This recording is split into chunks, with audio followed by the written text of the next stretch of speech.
For today's Valentine's DIY project, I'm going to go back to the days with my grandma. I'll be making a tucked fabric heart, and I'm using the Jumbo Craft Heart from the Dollar Tree. I'll pair it with some of my vintage lace and some vintage fabric that I have in my stash. It's just a regular cotton quilting fabric. And we'll also need a wooden skewer and some hot glue. Because the tip of the skewer is super pointy, I just break a little bit of the tip off. This will keep it from poking through the fabric. The first thing that we need to do is cut our fabric into 2-inch strips.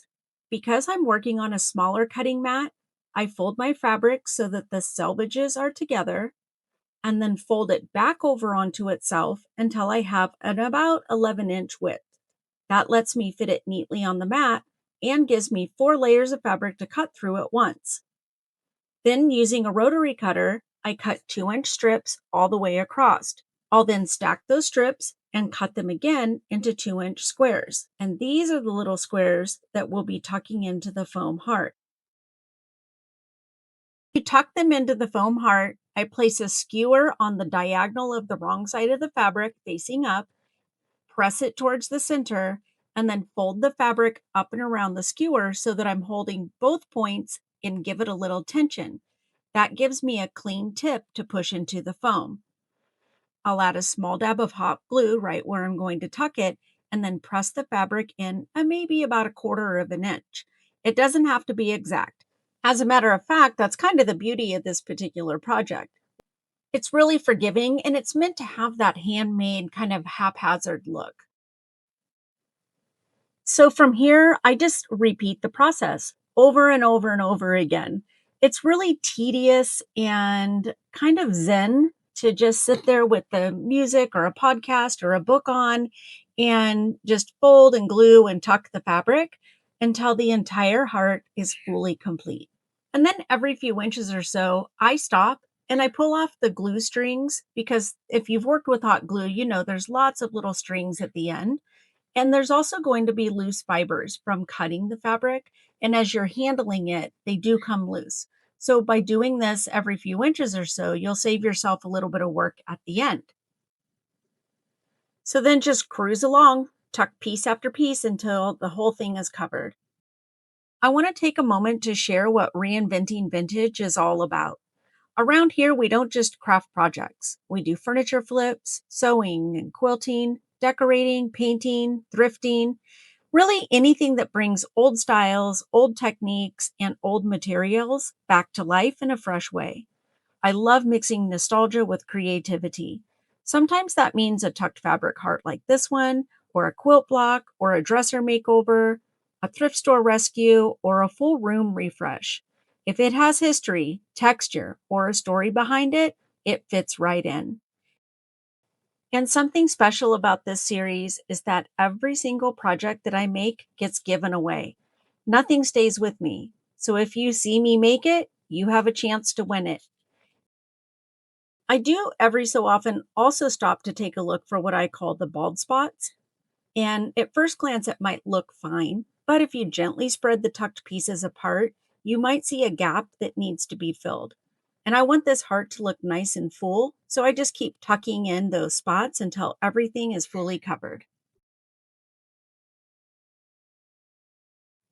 And once we have it all filled in to our liking, give it a good once over, pulling off any loose fibers or glue strings so that it's got a nice, clean, finished look, and we can move on to making the bow. So to make the bow, I'm going to use my lace and my ribbons, and I'll use my Bodabra tool. I start by layering a very thin piece of light pink ribbon down in the bottom, running it the opposite direction of my bow. This is what I'll use to pull up and tie the bow center off with. Then layering my vintage lace and ribbons, I build several loops. Nothing here is complicated. Just keep stacking the textures until you get a nice full bow. And to add a little bit of texture and color, I bring in this darker pink ribbon. It's kind of silky and it's not as thin as the soft pink ribbon that we're going to use to tie the bow off with, but it is thinner than the lace. Once I'm happy with it, I'll pull the thin pink ribbon up through the center and then tie it off and give the bow a quick fluff.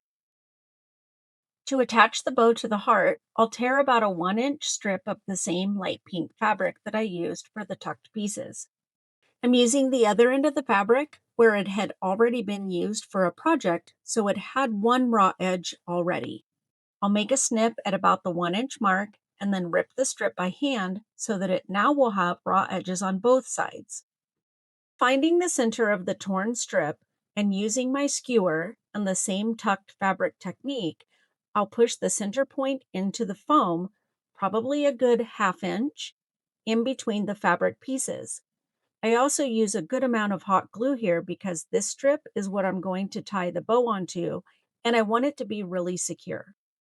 And once I get it in place and the glue is set, I just simply tie the bow onto the heart using the fabric strip, which also creates some tails.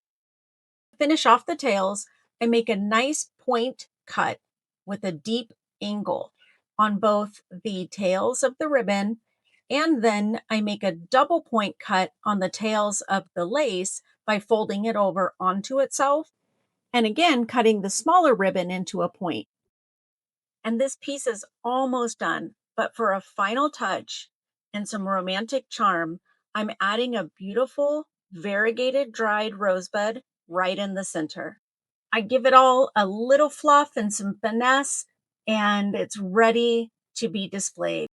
So if you would like a chance to win this piece or any of our other pieces, make sure that you're following Reinventing Vintage. Every project that I make gets its own giveaway post, and that's where you enter. Just like the post, drop the emoji it asks for, and you'll be counted in. Plus, there's always a bonus entry if you share the post and tag me. Thanks for watching. Good luck!